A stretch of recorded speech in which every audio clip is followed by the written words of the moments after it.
Sa Genesis 12, tinawag ng Diyos si Abram na lisanin ang kanyang lupain, mga kamag-anak at tahanan upang pumunta sa lupain ituturo ng Panginoon. Nangako ang Diyos na pagpapalain si Abram, gagawing dakilang bansa, at sa pamamagitan niya ay pagpapalain ang maraming tao. Sumunod si Abram kahit hindi pa niya alam ang buong daan. Dumating siya sa Kanaan, nagtayo ng altar at tumawag sa pangalan ng Panginoon. Ipinapakita ng kabanata na ang tunay na pananampalataya ay marunong sumunod kahit hindi pa nakikita ang buong plano ng Diyos. Tawag mo, susundin ko, kahit ang daan ay di ko makita. Pangako mo ang aking hahawakan. Ikaw ang aking pag-asa. Kung saan mo ako dalhin, doon ako mananatili.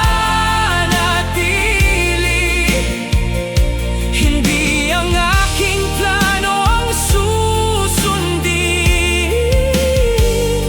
kundi ang kalooban mo, O Diyos.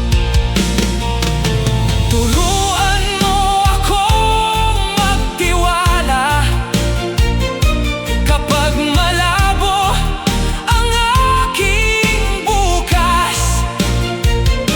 Bigyan mo ako ng pusong tulad ni Abram, na sumusunod ng buong katapatan.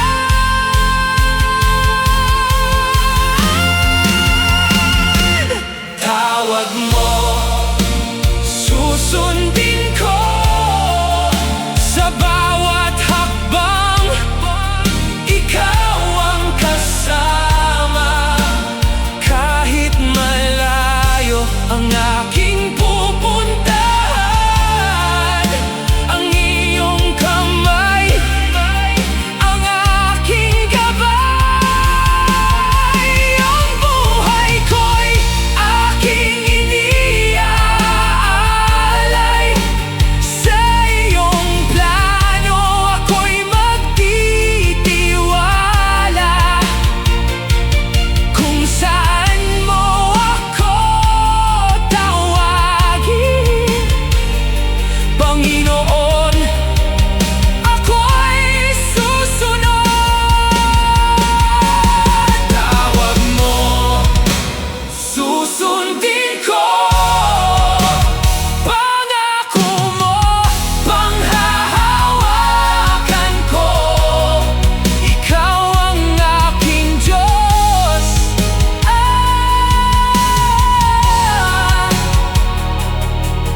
At ikaw ang aking daan.